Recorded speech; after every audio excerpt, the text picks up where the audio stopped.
কেন এটা বলতে পারবো না।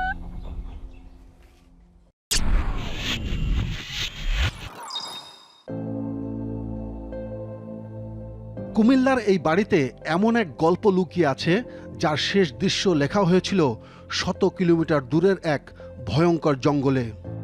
সেই দৃশ্যের অন্যতম চরিত্র ফিরলেই বদলে যেত বাড়ির পুরো পরিবেশ। বাবার আদর পেতে মরিয়া ছিল সন্তানেরা। সন্তানের মুখে হাসি, আনন্দ, সবকিছুর কেন্দ্রবিন্দু ছিলেন মোতালেব হোসেন ভূঁইয়া। আমার হাজবেন্ড তো অমায়িক মানুষ ছিল। আমার ছেলে মেয়েদেরকে তো কিরকম ভালোবাসতো এটা তো আপনাদেরকে বুঝাতে পারবো না। ছুটি শেষ হলেই দায়িত্বের টানে চলে যেতেন চট্টগ্রামে। দুর্ধর্ষ এক সন্ত্রাসীকে গ্রেপ্তার করতে একদিন ঢুকে পড়েন দেশের অন্যতম আলোচিত এলাকা জঙ্গল সলিমপুরে। 17 তারিখে যেদিন রওনা হয়ে যায়, 2 হাতে 2টা মেয়ে ঘুমাইছে। পরিবার তখনও জানতো না এই জঙ্গলের ভেতরে কি অপেক্ষা করছে তাদের জন্য। সেই দুর্ধর্ষ বাহিনীর সদস্যদের নির্মম ও নৃশংস হামলার শিকার হন র্যাব কর্মকর্তা মোতালেব। আহত হন বাহিনীর আরও 3 সদস্য।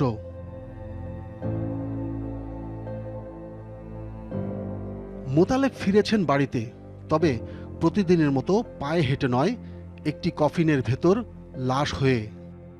ওরা যেন আমার হাজবেন্ডকে যেভাবে তিলে তিলে শেষ করছে, আমরা ওদের ফাঁসি চাই। 1 নাম্বার আসামি তো এখনো ধরতে পারিনি। আমাদেরকে দেখায় মিডিয়া থেকে, মনে করেন র‍্যাব 7 থেকে বলে যে আমরা তো ধরতেছি। ও কিরকম সাহসী ছিল, 20 জন লোক গেছে 2টা গাড়ি নিয়ে। আপনারা তো সিসি ফুটেজে দেখছেন না? 20 জন লোক ওইখানে গেছে। আর এখন মনে করেন যে 4,500 লোক গিয়েও কন্ট্রোল করতে পারে না ওই জায়গা। মোতালেব হোসেনের মৃত্যু কেবল একটি পরিবারের শোকের গল্প নয়। এই মৃত্যু আমাদের নিয়ে যায় জঙ্গল সলিমপুরের গভীরে, যেখানে বছরের পর বছর গড়ে উঠছে এক অদৃশ্য শক্তির বলয়, যার সামনে বারবার চ্যালেঞ্জের মুখে পড়েছে রাষ্ট্র। নিশ্চয়ই জানতে চাইছেন কিভাবে রাষ্ট্রের ভেতরে গড়ে উঠল এমন এক সমান্তরাল ক্ষমতার বলয়, কারা নিয়ন্ত্রণ করছে এই বিস্তীর্ণ এলাকা, আর কেন বারবার ব্যর্থ হয়েছে উচ্ছেদ ও পুনর্দখলের উদ্যোগ। সেই প্রশ্নগুলোর উত্তর খুঁজতেই এবার জঙ্গল সলিমপুরে টিম 360 ডিগ্রি। পাহাড়ের বুক চিরে বয়ে চলা এই মনোমুগ্ধকর বায়েজিদ লিংক সড়কটির উত্তর প্রান্তে লুকিয়ে আছে রহস্য ঘেরা এক ভয়ঙ্কর জঙ্গল। পাহাড়ের আড়ালে লুকিয়ে থাকা এই বিস্তীর্ণ জনপদই জঙ্গল সলিমপুর।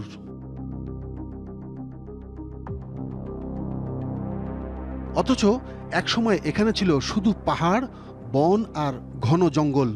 যতদূর চোখ যায় জনবসতির কোনো চিহ্ন চোখে পড়ে না।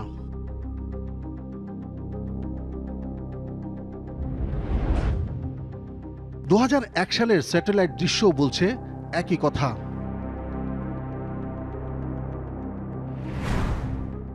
ঠিক 2 বছর পর বদলাতে শুরু করে দৃশ্যপট। 2003 সালে এলাকায় প্রবেশ করেন 2 জন ভূমিদস্যু। 2004 সালে ছিন্নমূল সমিতির সদস্য বানিয়ে কয়েকজনকে নিয়ে আসা হয় জঙ্গল সলিমপুরে। তাদেরই একজন পারভিন আক্তার। এটা ফর্ম দিয়েছিল আমাদেরকে 60 টাকা দিয়ে, বুঝছেন? ওই 60 টাকার ফর্মে আমরা এই জায়গায় আসছি। তখন তো স্যার এখানে কিছু ছিল না, রাস্তাঘাট ছিল না, বুঝছেন? জঙ্গল আমরা পরিষ্কার করে মাটি টাটি কাটা সমান করে তো আমরা একটা ঘর দিয়েছি স্যার। 2014 সালে শুরু হয় বায়েজিদ লিংক রোড। নতুন সড়ক যোগাযোগে এলাকাটির গুরুত্ব বাড়তে থাকে। আর এখন আকাশ থেকে তাকালে বোঝার উপায় নেই এটি একসময় ছিল ঘন বন আর পাহাড়ে ঢাকা নির্জন ভূখণ্ড।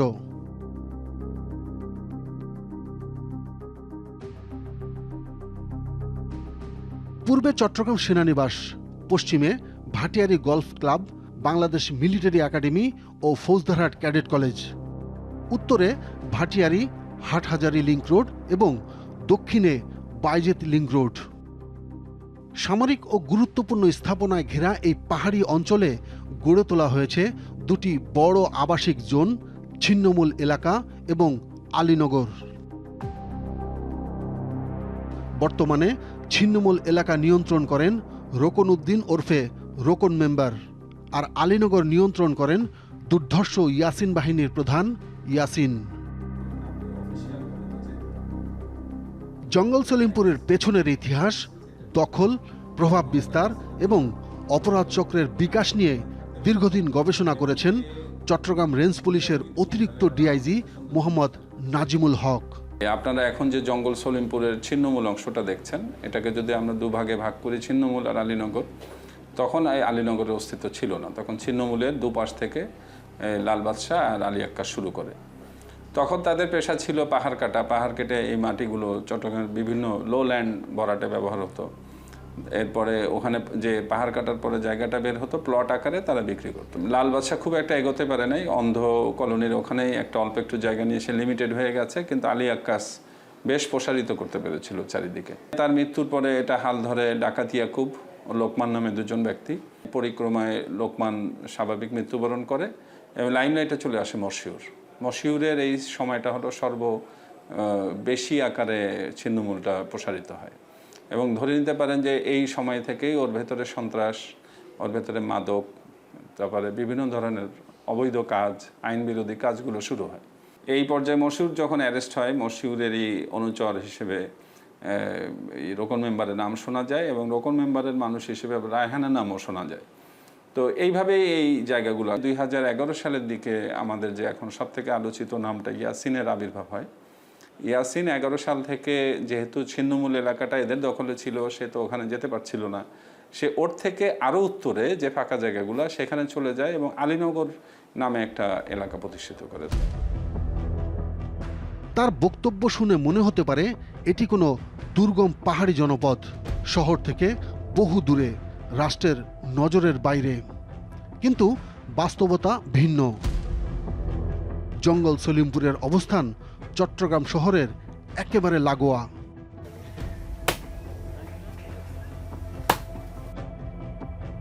মকবুল হোসেন গত 22 বছর ধরে দেখছেন জঙ্গল সলিমপুরের নিয়ন্ত্রণের হাত বদলের খেলা।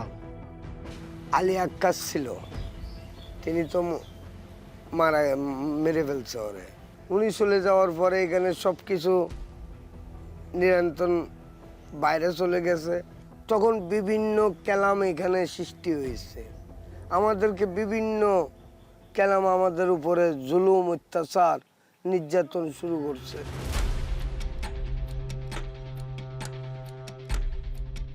শুরু থেকেই এলাকায় নিয়ন্ত্রণ ছিল ব্যতিক্রমী। বহিরাগত কেউ ঢুকলে তার গতিবিধির উপর নজর রাখা হতো ওয়াচ টাওয়ার থেকে। ছিল সিসি ক্যামেরায় নজরদারিও। যে নজরদারিতে আটকা পড়েছিলেন সেই মোতালেব হোসেন।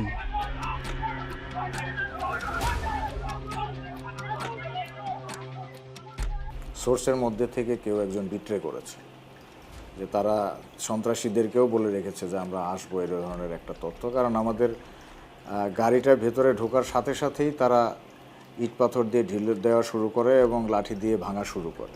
প্রচুর 100-150 জন লোক এসে তাদের উপরে হামলা করে এবং ঘেরাও করে ধরে তাদের ওই র্যাব জ্যাকেট খুলে ফেলে 4 জনকে সেখান থেকে সরিয়ে ফেলার পরবর্তী সময়ে যে আবার পুলিশের একটা টিম যে তাদেরকে নিয়ে আসে রেস্কিউ করে। তো আনার পরে সেখান থেকে 3 জন খুব মুমূর্ষ অবস্থায় হাসপাতালে পৌঁছায়, আর একজন ব্যক্তি হাসপাতালে পৌঁছানোর পরে বলে যে ব্রট ইন ডেথ। মামলার বিবরণ বলছে র্যাব সদস্যদের উপর হামলা করে ইয়াসিন বাহিনী। বিভিন্ন সূত্র বলছে এই বাহিনীর সদস্য সংখ্যা 500-রও বেশি। তার বিরুদ্ধে মামলা আছে 113টি। নেতৃত্বের দ্বিতীয় সারিতে রয়েছেন তার ভাই ওমর ফারুক ও নুরুল হক ভান্ডারী। এছাড়া স্থানীয়ভাবে প্রভাবশালী আরও বেশ কয়েকজনের নাম উঠে এসেছে অনুসন্ধানে। আলীনগরের পাশাপাশি ছিন্নমূল অংশেও নিজের শাসন প্রতিষ্ঠিত করতে চেয়েছিলেন ইয়াসিন। প্রতিবাদ করতে গিয়ে মকবুলের ছেলে এখনো ঘর ছাড়া। ঘরের থেকে ডেকে নিয়ে নির্যাতন, অত্যাচার করে আমার বড় ছেলের জেলে দিচ্ছে। কোনো কিছু হইলেই চাঁদাবাজি করতো, যদি কোনো একটা মানুষ যদি কোনো একটু টেরবেটার চলার ফেরার ভিতরে একটু টেরবেটার দিত, ওর এখান থেকে বাইর করে দিত, ওর ফ্যামিলি সহ বাইর করে দিত। এই ঘরগুলো আবার তারা অন্য কারো কাছে বিক্রি করতো। সারা জীবনের সঞ্চয় দিয়ে জঙ্গল সলিমপুরে এক টুকরো জমি কিনেছিলেন আবু তাহের। গড়ে তুলেছিলেন ছোট্ট একটি গরুর খামার, কিন্তু সেই খামারেই পড়ে ইয়াসিনের নজর। 10 লাখ টাকা দিয়ে গরু আনবি, বাইরে যাবার পিছিয়ে পিছিয়ে চাইতে আমার ঘরে একটা গরুও নেই। 10টা গরু আছিল, সবটি খুলে লই গেছে। যেটা খুলতে পারছে এটা খুলছে, যেটা খুলতে পারে না এটা রশিদি কাটি লই গেছে। ও ফ্যান মানুষজনের সামনে অনেক মানুষে দেখছে। ইয়াসিনের নিজের, ইয়াসিনের বাহিনী। আবু তাহের আত্মগোপনে থাকলেও আতঙ্ক পিছু ছাড়েনি পরিবারের, বিশেষ করে স্কুল পড়ুয়া মেয়ের। আমরা আমাদের এলাকায় যাইতে পারি না। আমাদের এলাকায় যাইলে আমাদের সাথে ওইখানকার ইয়াসিনের যে লোকজন ওরা আমাদের সাথে খারাপভাবে আচরণ করে। জঙ্গল সলিমপুরে ইট বালুর ব্যবসা করতেন রিপন মিয়া। একদিন বের হওয়ার পর আর ফেরেননি বাড়িতে। আমার সংসার চলা অনেক কষ্টে। আমার হাজব্যান্ডই মানে আমাদের 6 জনের মানে সব কিছু ছিল। আমার ছেলে মেয়ে 4 জন, আমি একজন, 5 জন। আমার শ্বশুর শাশুড়ি বৃদ্ধ, ওরা কোনো কাজ করতে পারে না, সবাইকে উনিই দেখতো। বাবাকে খুঁজতে খুঁজতে ক্লান্ত 2 ছোট্ট সন্তান। এরই মধ্যে একটি অচেনা ফোন কল আসে সুলতানার কাছে। দাবি করা হয় মুক্তিপণ। 1 লাখ টাকা নিয়ে যাইলে ভিডিও কলে দেখাবে, মানুষ দিবে না। তখন আমি কি করছি, এটা ওনারা তো সন্ত্রাস, আমি ওনাদের থেকে কিভাবে আনবো? উড়ে মামলা করার পরও মিডিয়া করছি এগুলো আমার হাজব্যান্ডকে, তারপরে ওরা ছাড়াও নাই, দেওয়াও নাই, ওরা বলছে আরো মেরে ফেলছে। পরিবারের অভিযোগ, ইয়াসিন নামের এক ব্যক্তিকে প্রধান আসামি করে মামলা করতে গেলেও তা নেয়নি সীতাকুণ্ড থানা। পরে আদালতের শরণাপন্ন হন সুলতানা। এখন মামলা তদন্ত করছেন ফৌজদারহাট পুলিশ ফাঁড়ির ইনচার্জ এসআই আমিনুল। তবে স্থানীয়দের অভিযোগ, অভিযুক্ত ইয়াসিনের সঙ্গে রয়েছে তার সুসম্পর্ক। আমিনুল ইসলাম নামে কেউ আছেন আপনাদের? হ্যাঁ ছিল, বদলি হয়ে গেছে এই 4-5 দিন আগে হাটহাজারী থানায়। হাটহাজারী থানায় ভিকটিমের মোবাইলটা আমি উদ্ধার করছি। ভিকটিম যে মোবাইল ব্যবহার করতো সেই মোবাইল এবং মোবাইল যে ছেলেটা ব্যবহার করতো তাকেও অ্যারেস্ট করছি, মোবাইলটা উদ্ধার করছি। মোবাইলের সূত্র ধরে হাঁটতেছিলাম। ইয়াসিন সাহেবের তো পাই নাই ভাই খুঁজে। অভিযোগ হচ্ছে ইয়াসিনের সাথে আপনার ভালো সম্পর্ক। এটা তো আমি শুনতেছি, কিন্তু ইয়াসিনকে তো কোনোদিন দেখিও নাই চোখে। আমি তার সাথে কোনোদিন মোবাইলে কথা হয় নাই। এই আমি এখানে 2 বছর 26 মাস চাকরি করছি।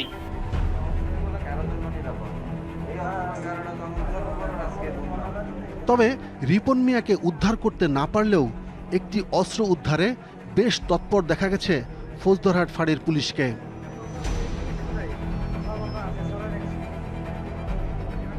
ভিডিওতে দেখা যায় ইয়াসিনের ভাই ও একাধিক মামলার আসামি ওমর ফারুককে সাথে নিয়ে এই অস্ত্রটি উদ্ধার করে পুলিশ। আর এখানেই তৈরি হয় নতুন প্রশ্ন। অস্ত্র উদ্ধারের যে ঘটনায় একজনকে গ্রেফতার দেখানো হয়েছিল, তার পরিবার দাবি করছে পুরো ঘটনায় ছিল পূর্ব পরিকল্পিত, সাজানো। আমার হাজব্যান্ড দিন মজুরি কাজ করে। আমার হাজব্যান্ড ওই দিন আমাকে ঘরে বাজার সাজার করে দিয়ে সন্ধ্যাবেলায় ঘর একটা অফিস আছে এখানে বসেছিল। হঠাৎ করে ইয়াসিন বাহিনীর লোক পাহাড় দিয়ে 70-80 জন লোক নিয়ে আসি আমার হাজব্যান্ড নির্মমভাবে মারছে। মারে ওরা আলগে দিয়ে পাহাড়ে নিয়ে গেছে। পাহাড়ে নিয়ে যাইয়া ওরা কি করছে, একটা ভিডিও বানাচ্ছে, মারধর করে ছুরি দিয়ে গাটি টাটি দিয়ে ওনাকে নিয়ে একটা মানে মেম্বারের নাম বলে একটা ভিডিও বানায়। ওরা আস্তে দিয়ে ওরা পুলিশের হাতে তুলে দিছে। স্ত্রীর অভিযোগ ও সেই ভিডিও নিয়ে আমরা হাজির উদ্ধারকারী পুলিশ এএসআই রেজাউলের সামনে। তখন থেকে ইয়াসিনের ভাই, উনি এটা আমাদের নলেজে ছিল না। জি জি জি, পরে জানতে পারছেন এটা ইয়াসিনের ভাই। ইয়াসিনের ভাই এখানে কি করতেছিল?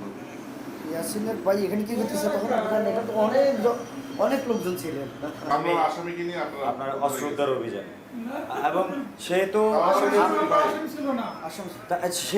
সেখানে উপস্থিত থাকার কারণ কি তাহলে? এলাকায় এসে বসেছে না, আপনারা তখনও জানেন না যে সে আসলে ইয়াসিনের ভাই? ওদিকে পুলিশ ঢুকে নিষেধ ছিল। জঙ্গল সলিমপুরের অপরাধ সাম্রাজ্য শুধু সন্ত্রাসীদের শক্তিতেই টিকে ছিল না, অনুসন্ধানে পাওয়া তথ্য বলছে আইন শৃঙ্খলা রক্ষাকারী বাহিনীর কিছু অসাধু সদস্যদের ছায়াও ছিল এর পেছনে। যেখানে 4000 সদস্যের যৌথ বাহিনীও অভিযান চালাতে গিয়ে হিমশিম খায়, সেখানে একটিমাত্র পুলিশ ফাঁড়ি কিভাবে টিকে আছে? সেই প্রশ্নের জবাব মিলিয়ে নিন।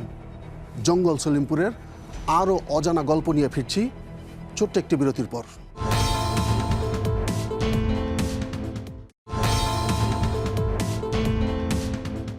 জঙ্গল সলিমপুর একদিনে গড়ে ওঠেনি।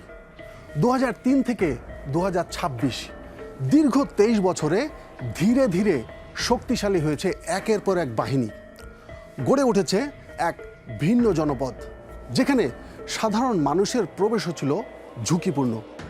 কিভাবে সরকারের বিভিন্ন সংস্থার সেবা ও স্বীকৃতি পৌঁছে গেল সেই জনপদে, এবার জানাবো সেই গল্প।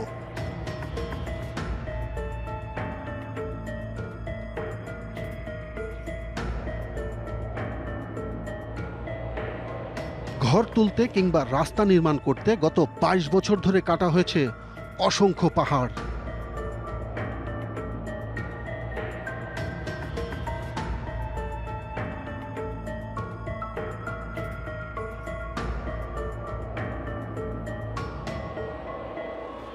হত্যা করা হয়েছে বন্য প্রাণী, ধ্বংস করা হয়েছে পরিবেশ।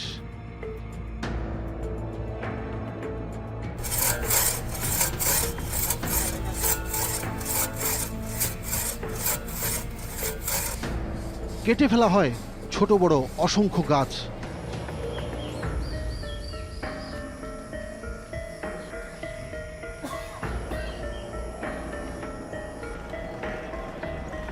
আর এভাবেই ধীরে ধীরে 30,000 পরিবারের বসত গড়ে উঠেছে পাহাড়ের গভীরে, গভীর জঙ্গলের ভেতরেও।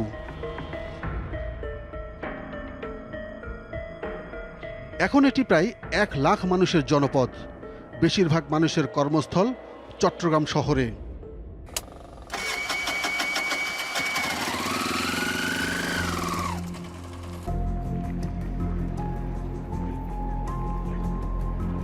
চলাচলের একমাত্র মাধ্যম সিএনজি চালিত অটোরিকশা। সন্ত্রাসীদের নিয়ন্ত্রণে থাকায় বিভিন্ন এলাকা থেকে চুরি হওয়া সিএনজির নিরাপদ ঘাঁটিতে পরিণত হয়েছিল জঙ্গল সলিমপুর।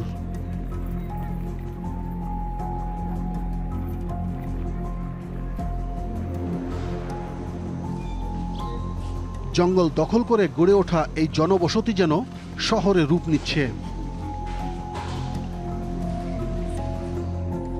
যোগাযোগ ব্যবস্থা থেকে শুরু করে আছে সবকিছুর আয়োজন।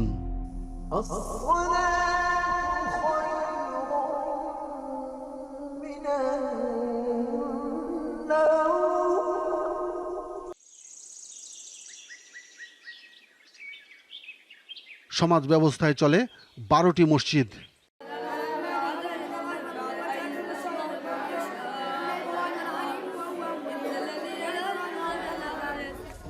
ধর্মীয় শিক্ষায় আছে বেশ কিছু মাদ্রাসা ও এতিমখানা।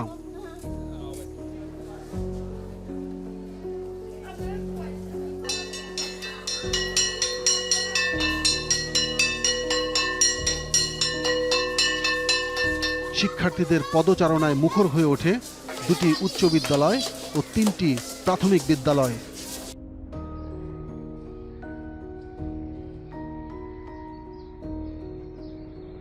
শুধু বেঁচে থাকা নয়, এই জনপদে আছে মৃত্যুর ঠিকানা। 6টি কবরস্থান আর 1টি শ্মশান ঘাট, যেন চিরস্থায়ী বসতি গড়াই প্রস্তুতি। কাঁচা বাজার থেকে স্বর্ণের দোকান কি নেই এখানে, এমনকি ব্যাংকের এজেন্ট শাখা পর্যন্ত।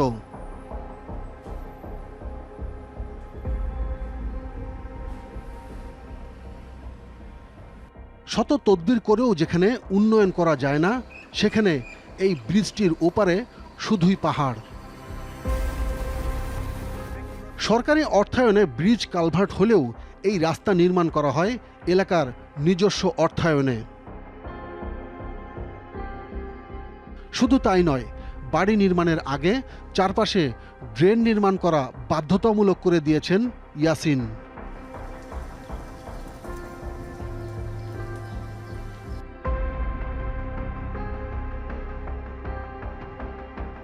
এখানে এই যে রাস্তাঘাটগুলো এখানে আমাদের জনগণের টাকা হয়েছে সব কিছু, সরকারের কোনো দানি পর্যন্ত আসা নেই।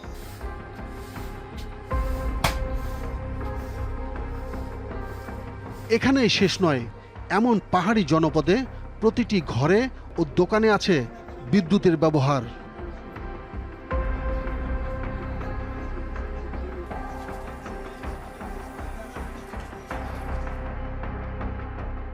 পাহাড়ের উপর দাঁড়িয়ে থাকা এই বিদ্যুতের খুঁটিগুলো যেন কোনো এক অশুভ রহস্যের নীরব সাক্ষী।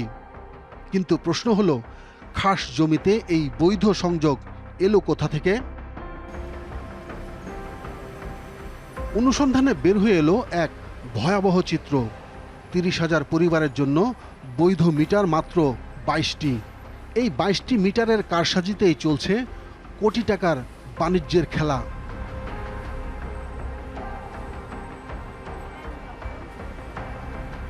শুরুতে মাত্র 8টি মিটার থেকেই পুরো এলাকায় বিদ্যুৎ সরবরাহের নেটওয়ার্ক বিস্তার করা হয়েছিল। সেই 8টির মধ্যে 4টি ছিল ইয়াসিনের নামে, 2টি মশিউর রহমান, 1টি জামাল উদ্দিন, আরেকটি আলী আক্কাসের নামে।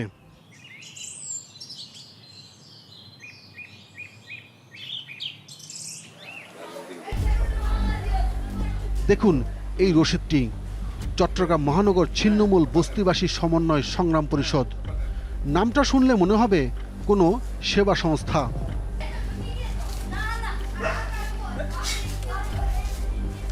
কিন্তু ভেতরে প্রবেশ করলেই দেখা যায় এজন্য এক বিকল্প সরকার, ইয়াসিনের নিজস্ব বিদ্যুৎ অফিস। আপনি কি সরকারি নিয়োগপ্রাপ্ত? তাহলে এটা কি অফিস, কিভাবে চলে বিদ্যুৎ অফিস?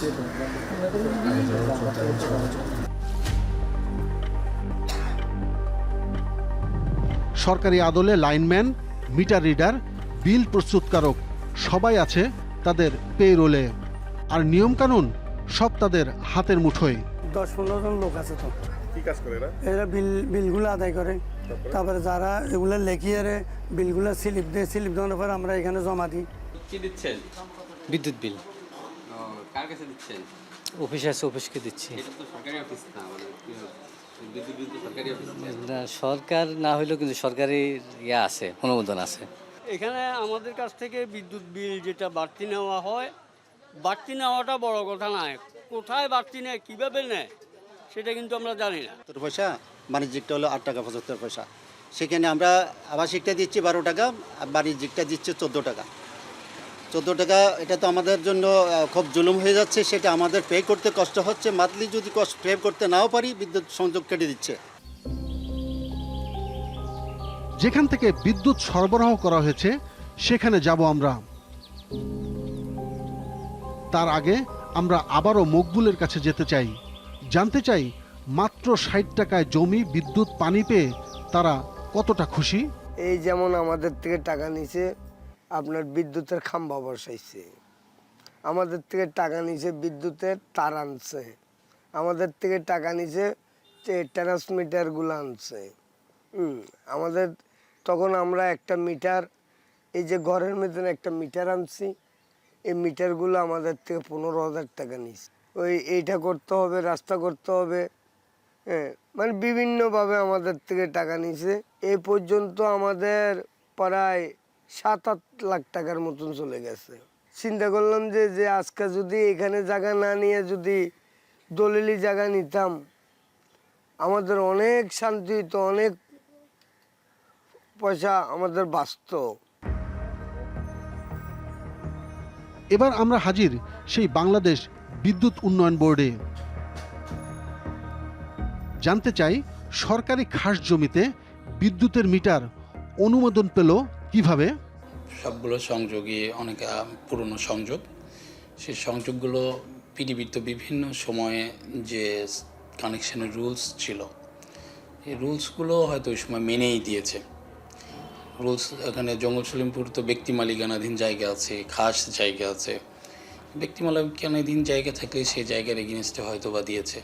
এটা অনেক আগে যেহেতু দিয়েছে, এটা আসলে কাগজ ফাইল দেখলে বোঝা যাবে, তবে যারাই দিয়েছে নিয়ম মেনেই দিয়েছে।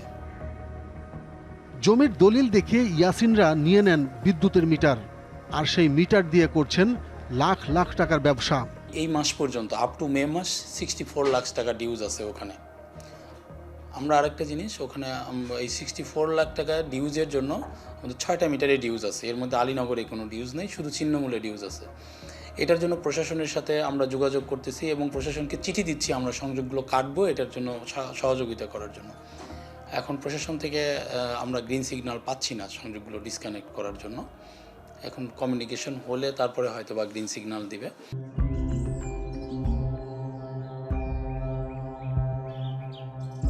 একটি জমির বৈধ মালিকের কাছ থেকে পাওয়ার অফ অ্যাটর্নি নেন ইয়াসিন। সেই এক দলিল দিয়েই একের পর এক প্লট বিক্রি করছেন 3 থেকে 8 লাখ টাকায়। শুধু তাই নয়, সমিতির নামে দেওয়া হয় সরকারি খাস জমিও। জেলা প্রশাসক এই বরাদ্দ না দিলেও সরকারি খাস জমি যেন অনেকটা ইয়াসিনের ব্যক্তিগত সম্পত্তি। আর সে দলিলদাতার স্বাক্ষর ইয়াসিনের, যার কথার অবাধ্য হওয়া মানেই উচ্ছেদ। এস্টামের উপর জমি কিনছি। কত টাকা দিয়েছিলেন? কিনছি 5 লক্ষ টাকা। কতটুকু? 3 শতক এক ফলট। তারপরে এখন কি সমস্যা হয়েছে? ইয়াসিন নেতা ছিন্নমূলের ভিতরে ঢুকছে। ইয়াসিন, নুরুল হক, জামাই ইয়াসিন, এরপরে সুহেল লাগিয়ে আমার দ্বারা 2 লাখ টাকা চাঁদা আছে। কারে বাড়াইছে? তাহার কমান্ডারে 2 লাখ টাকা চাঁদা দিতাম। আমি কই আমি 2 লাখ টাকা চাঁদা দেবো করতে, আমি ভাত খাইতাম, ভাত পাই না। আমার একজন ছেলের কামাই, ছেলে বাইকের ভাড়া মারে, আমি বাসা বাড়িতে কাজ করি, আমি করতে দেবো 2 লাখ টাকা। এমন বিপদে পড়েও পুলিশের কাছে অভিযোগ দিতে সাহস পাননি রিনা আক্তার, কারণ থানায় গেলে উল্টো বিপদে পড়তে হয় অভিযোগকারীকে। পুলিশের একটা পরিসংখ্যানের দিকে তাকালেই অনেক কিছু স্পষ্ট হয়ে ওঠে। 2010 থেকে 2022 জেলা পুলিশের দাবি, এই 12 বছরে জঙ্গল সলিমপুরে অভিযান চালিয়ে বিভিন্ন মামলায় 189 আসামিকে গ্রেফতার করা হয়। উদ্ধার করা হয় 26টি অস্ত্র, 5000 পিস ইয়াবা ও মাত্র 1.5 কেজি গাঁজা। অথচ এই জঙ্গল সলিমপুরকে বলা হয় মাদকের হাব।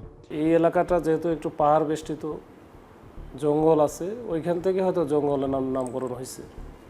তো এইখানে আসলে একটু আলাদা একটা সাম্রাজ্য বা আলাদা একটা ওই যে দেশের ভিতরে দেশ বা রাষ্ট্রের ভিতরে রাষ্ট্র, এরকম একটা অবস্থা ছিল। তো আবার এটাকে বলা হতো যে নো গো জোন। দুজনের পারস্পরিক রক্তক্ষয়ী সংঘর্ষ নিত্যদিনের ঘটনা, কিন্তু চাঁদাবাজি আর আধিপত্য বিস্তারের কৌশলে দুজনই যেন একই সুতোয় গাঁথা। রাষ্ট্রের শাসনকে তুড়ি মেরে উড়িয়ে এই 2 সন্ত্রাসী মাফিয়া এখনও ধরাছোঁয়ার বাইরে। ফিরছি আরও একটি বিরতির পর।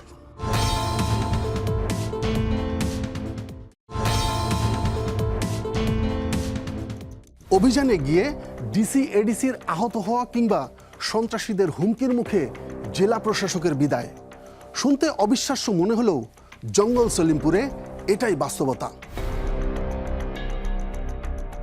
2017 সালে প্রথম নড়ে চড়ে বসে প্রশাসন, কিন্তু পাহাড় কাটার মহোৎসব তখনও তুঙ্গে। জঙ্গল সলিমপুরে নির্বিচারে অসংখ্য পাহাড় কেটে ফেলা হয়েছে, পাহাড় কেটে করা হয়েছে প্লট বাণিজ্য। এসব যাদের দেখার বিষয় ছিল তাদের মধ্যে অন্যতম পরিবেশ অধিদপ্তর।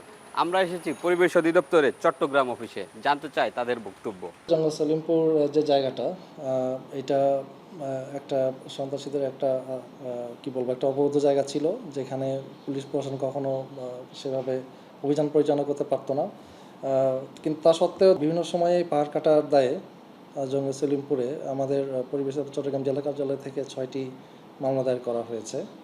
এই মামলায় যাদের নাম শোনা যাচ্ছে বিভিন্ন সময়ে, যে এই এলাকায় যারা আসলে একচ্ছত্র আধিপত্য ছিল, ইয়াসিন সহ আর অন্যান্য যারা আছে, এই মামলায় তাদের নাম ছিল। মামলা হয়েছে, কিন্তু ইয়াসিনের সাম্রাজ্য ভাঙেনি।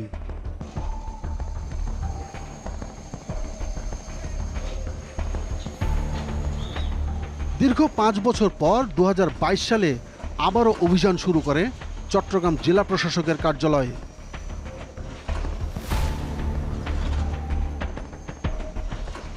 বিদ্যুৎ সংযোগ কেটে দেয়া থেকে শুরু করে উচ্ছেদ অভিযান চালানো হয় সেদিন।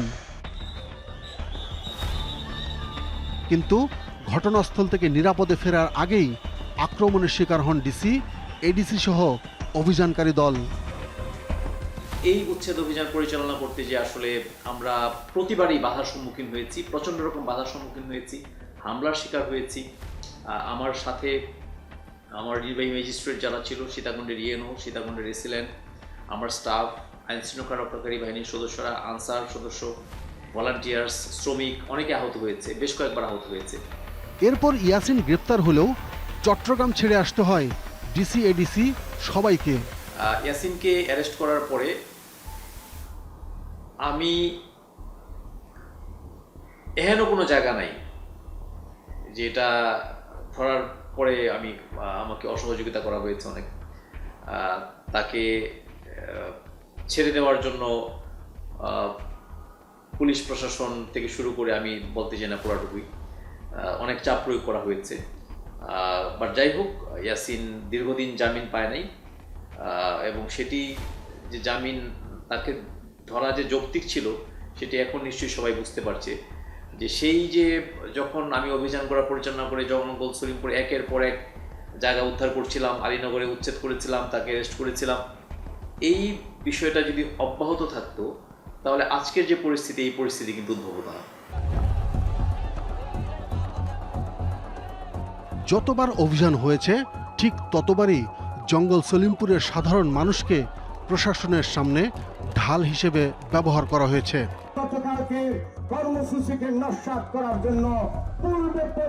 এই ব্যক্তি হলেন নুরুল হক ভান্ডারী, ইয়াসিনের সেকেন্ড ইন কমান্ড। প্রশাসনের বিরুদ্ধে এভাবেই ক্ষিপ্ত করে তোলেন এলাকাবাসীকে। এই দৃশ্য র্যাব সদস্যকে পিটিয়ে হত্যার পরের দিনের। এই যেন রাষ্ট্রকে চ্যালেঞ্জ করা।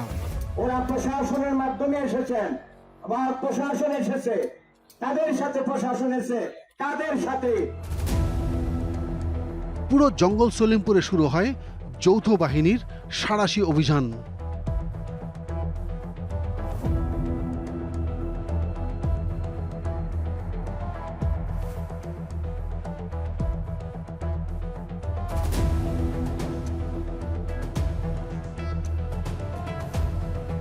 প্রায় 4000 সদস্যকে নিয়ে অভিযান চালিয়ে 22 জনকে গ্রেপ্তার করা হলেও ইয়াসিন ও রোকন মেম্বার সহ দাগী আসামিদের গ্রেপ্তার করতে পারেনি।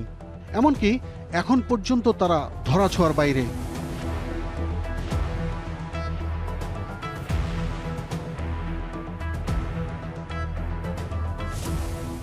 এইটুকু বলে রাখতে পারি, বাংলাদেশের ভেতরেই তো তাদের থাকতে হবে। বাংলাদেশের ভেতরে আমরা পেয়ে যাব, একদিন আগে আর পরে পেয়ে যাব, নিস্তার পাবে না, এটুকু নিশ্চয়তা আপনাকে দিতে পারি। অভিযানের খবর ফাঁস হয়ে যাওয়ায় আগের দিনই রাস্তা কেটে দেয় ইয়াসিন বাহিনী।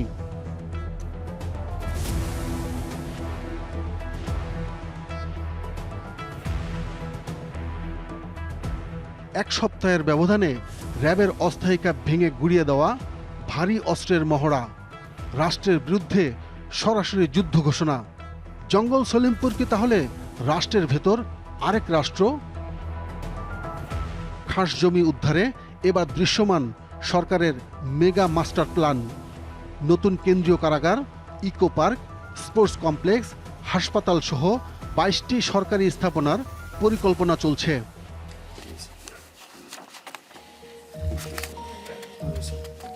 আলীনগরের আমির হোসেন সাব রেজিস্ট্রার অফিসে রেজিস্ট্রি করার পর 4% জমির খাজনাও দিচ্ছেন নিয়মিত।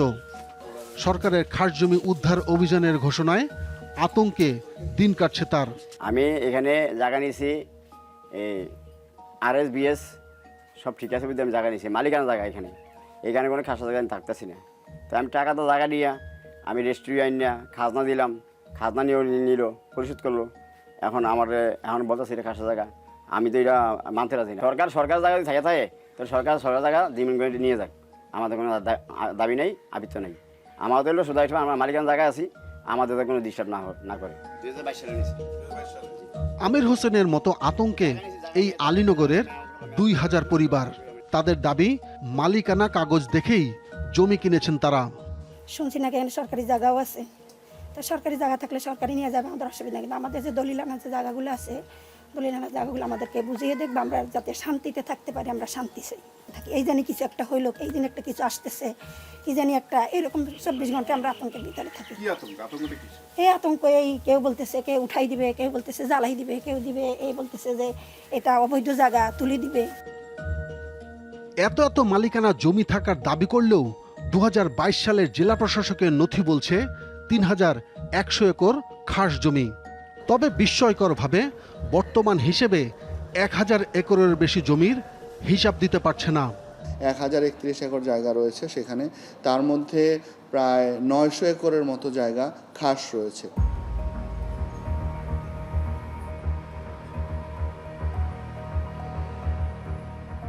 রেকর্ড রুম বা ভূমি অফিস কোথাও নেই 3100 একরের সেই জরিপের চিহ্ন। ইয়াসিনের ক্ষমতার দাপটে কি নথিপত্র গায়েব হয়ে গেল? তবে নথির গায়েবের বিষয়ে কোনো মন্তব্য করতে রাজি হননি এই ভূমি কর্মকর্তা। তবে ইয়াসিনের সেই এক দলিল থেকে হাজার হাজার দলিল সৃষ্টি হয়েছে সীতাকুণ্ড সাব রেজিস্ট্রার অফিসে। এখন সাব রেজিস্ট্রার হিসেবে আছেন রায়হান হাবিব। 2024 সালের এপ্রিল মাস থেকে এখনও আছেন বহাল তবিয়তে। দলিল লেখক ও ক্রেতা বিক্রেতাদের আন্দোলনও সরাতে পারেনি তাকে। অবশেষে 2025 সালের 9 মার্চ স্ট্যান্ড রিলিজ হলে সেই আদেশও থমকে যায় অদৃশ্য শক্তির ইশারায়। সীতাকুণ্ড সাব রেজিস্ট্রার কার্যালয়ে টিম 360 ডিগ্রি। প্রথমে যেই হিসেব দেখিয়েছি জেলা প্রশাসকের 3000 একরের, এবার সেই 3000 একর খাস জমির হিসাব নেমে এলো 900 একরে। আর এখানে এসে দেখছি সেই সংখ্যা নেমেছে 500 একরে। 500 একর সামথিং। এটা হলো রেস্টুরেন্ট করা যাবে না, যাবে না, জঙ্গল সলিপুর মোড়ে, জঙ্গল সলিপুর একটা মোড়ে। অফিস সহকারের অনুমতি নিয়ে ক্ষমতাধর সাব রেজিস্ট্রার রায়হান হাবিবের কক্ষে ঢুকতেই আমাদের উল্টো প্রশ্ন করে বসলেন তিনি। বলবেন তো আসতেছেন যারা, আমি জিজ্ঞেস করতে হবে। পারমিশন দিতে দেব, ওরা পারমিশন দিবেন, আমি দিব। আচ্ছা, ইয়াসিন কতটুকু জমির পাওয়ার অফ অ্যাটর্নি নিয়েছেন, কতটুকু বিক্রি করেছেন, আর খাস জমি কিভাবে দলিল হচ্ছে, এমন প্রশ্ন তুলতেই তিনি দায়সারা উত্তর দিলেন। হলফনামায় দেখবেন যে ওইখানে লেখা আছে একজন দাতা এবং গ্রহীতা। এটা বেসিক্যালি প্রপার্টিটা ট্রান্সফারের যে চুক্তিপত্রটা করতেছে তারা। যেমন আপনি ওনার কাছে সেল করবেন, তাহলে আপনার একটা ডিক্লারেশন থাকবে এখানে যে আপনি জমিটা সেল করতেছেন, এটা কোনো ইয়েতে নাই, দালাল আইনে পড়ে না, এটা কোনো খাস সম্পত্তিতে পড়ে না। এই ডিক্লারেশনটা আপনি কিন্তু লফুলি আমার কাছে দিচ্ছেন। If you violate it, that is totally your responsibility.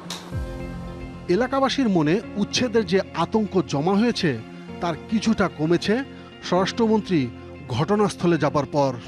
জঙ্গল সলিমপুর এই জায়গাটা আর কোনো বিচ্ছিন্ন সন্ত্রাসীদের এলাকা থাকবে না, অভয়ারণ্য থাকবে না।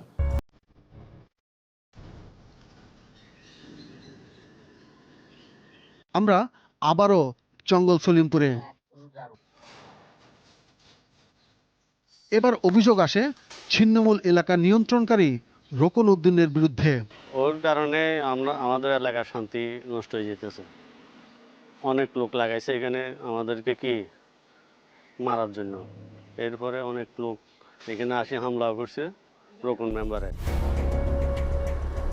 এই অভিযোগ এবং তার বিরুদ্ধে হওয়া 35টি মামলার সূত্র ধরে আমরা হাজির হই রোকন উদ্দিনের সামনে। দুইটা গ্রুপ সক্রিয় আছেন, একটা ইয়াসিন গ্রুপ, একটা রোকন গ্রুপ, এরকম বলা হয়, এবং আপনার নামে অনেক অভিযোগ আছে। এই বিষয়ে আপনি কি বলবেন? অনাকাঙ্ক্ষিত কিছু বিষয় নিয়ে আমাকে এখানে জড়াচ্ছে। আসলে স্পেসিফিক এটার কোনো তথ্য প্রমাণ তাদের কাছে নেই।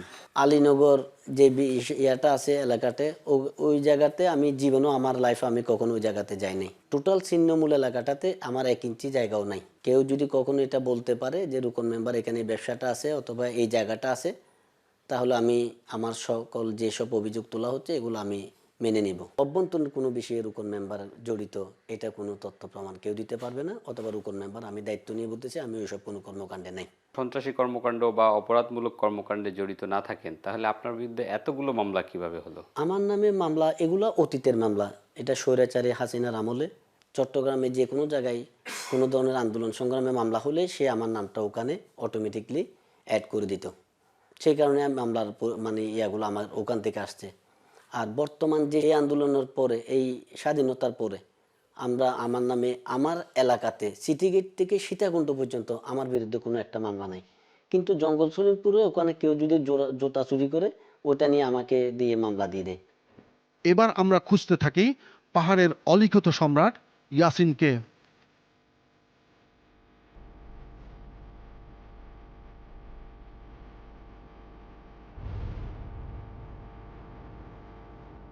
তার অবস্থান নিয়ে ধূম্রজাল থাকলেও এই আলিশান বাসাতেই মাঝে মধ্যে থাকতেন তিনি। অভিযানের পর থেকে পলাতক ইয়াসিন। আমরা একটি মাধ্যমে তার সাথে যোগাযোগের চেষ্টা করলে তিনি আমাদের প্রশ্ন পাঠাতে বলেন, তবে সেই প্রশ্ন দেখে তিনি আর জবাব দেননি। জঙ্গল সলিমপুরের অন্ধকার অধ্যায় মুছে ফেলতে এবার সরাসরি মাঠে নেমেছে রাষ্ট্র। পাহাড়ের বুক চিরে তৈরি হচ্ছে 3টি সুপ্রশস্ত সড়ক।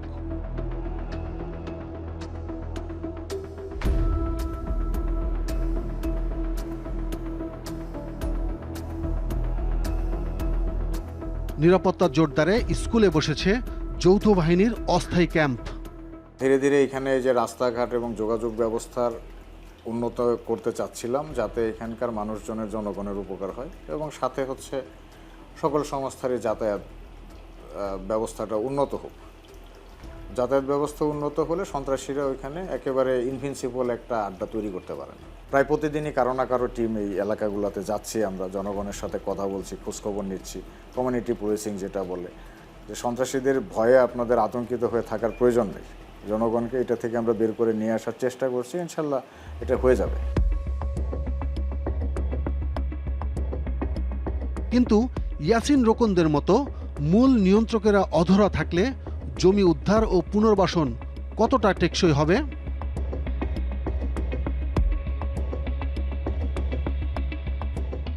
ইতিহাস বলছে মাফিয়া সাম্রাজ্যে কেবল মুখ বদলায়। জঙ্গল সলিমপুরে এবার কি তাহলে রাষ্ট্রের কর্তৃত্ব প্রতিষ্ঠিত হবে, নাকি নতুন কোনো চক্রের আবির্ভাব ঘটবে?